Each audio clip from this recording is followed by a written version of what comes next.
Hi everyone, I'm Deepa, Assistant Professor, Department of Computer Science. The topic that we are going to see now is the pin detail of 8085 microprocessor. A microprocessor is integration of several logical circuits on a single chip. It is a processor that incorporates all the functions of a computer's central processing unit on a single integrated circuit. The major components of the microprocessor are arithmetic and logical unit, registers and control unit. The arithmetic and logical unit performs operations such as addition, subtraction, logical operations such as AND, OR and exclusive OR.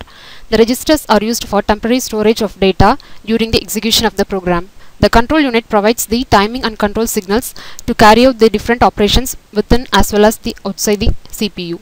Next one is the basic operations of a microprocessor. So once a program is written for a particular task, the complete program is to be loaded into the memory and then executed. The execution consists of two phases, namely fetch cycle and execution cycle. In fetch cycle, the instruction is fetched from the memory, and in the execution cycle, the microprocessor performs the action that is specified by the instruction. Next one is the internal architecture of the microprocessor. The functional components of a microprocessor includes the registers and the devices. So the devices are used to perform the arithmetic and logical operations.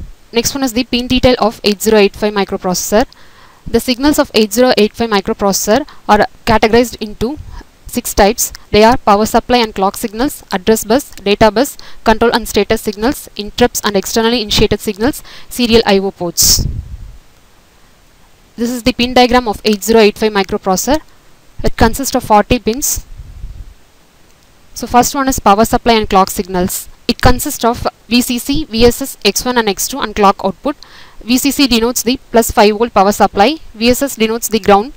X1 and X2 are the crystal or network connections to set the frequency of internal clock generator. Clock output is used as the system clock for peripheral and devices interfaced with the microprocessor. Next one is the address bus. It consists of pins A8 to A15. It denotes the most significant 8 bits of the memory address or the 8 bits of the I/O address. The third category consists of multiplexed address or data bus. It consists of pins AD0 to AD7. These multiplexed set of lines serve as the lower order 8-bit address as well as the data bus.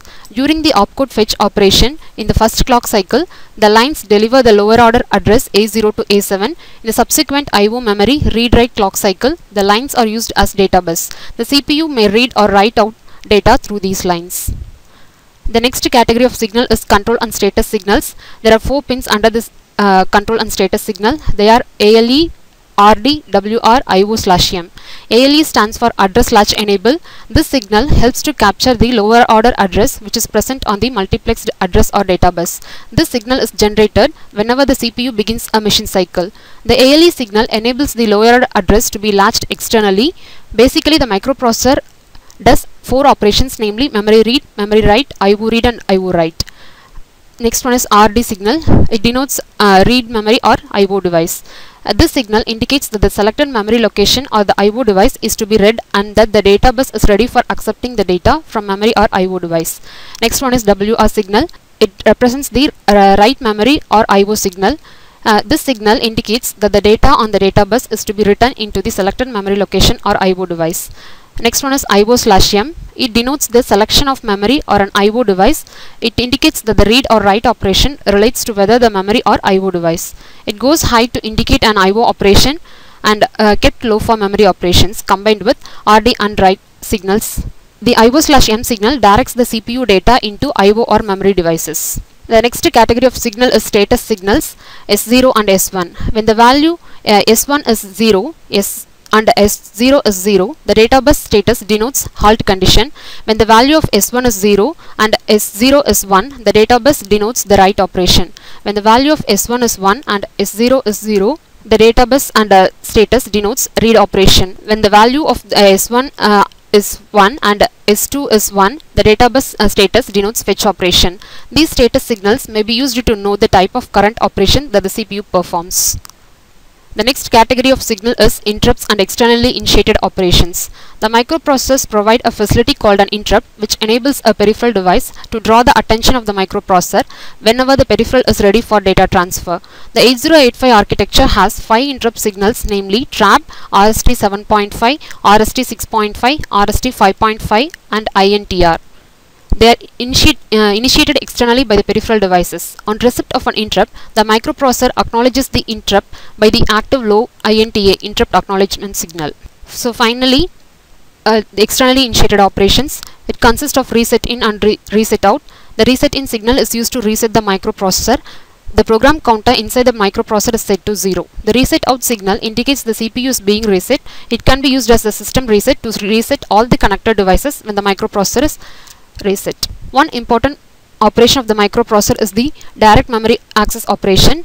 It is used for large volume data transfer between memory and I/O device. Normally, the CPU controls the data transfer operation between the memory and I/O device. However, for large volume data transfer, the CPU is disabled by tri-stating its buses, and the transfer is effected directly by external control circuits. These two signals are used to tri-state the CPU buses.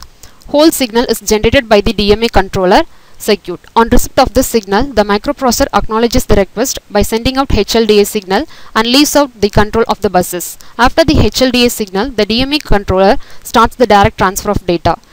Next one is the final category of signal is single bit serial I/O ports. It has two pins, namely SID and SOD. SID denotes the serial input data line and SOD denotes serial output data line. One bit of information can be read and or sent out serially through these signal lines. These signals can be used to read the status of a switch or light and LED. These signals can also be used for serial communication.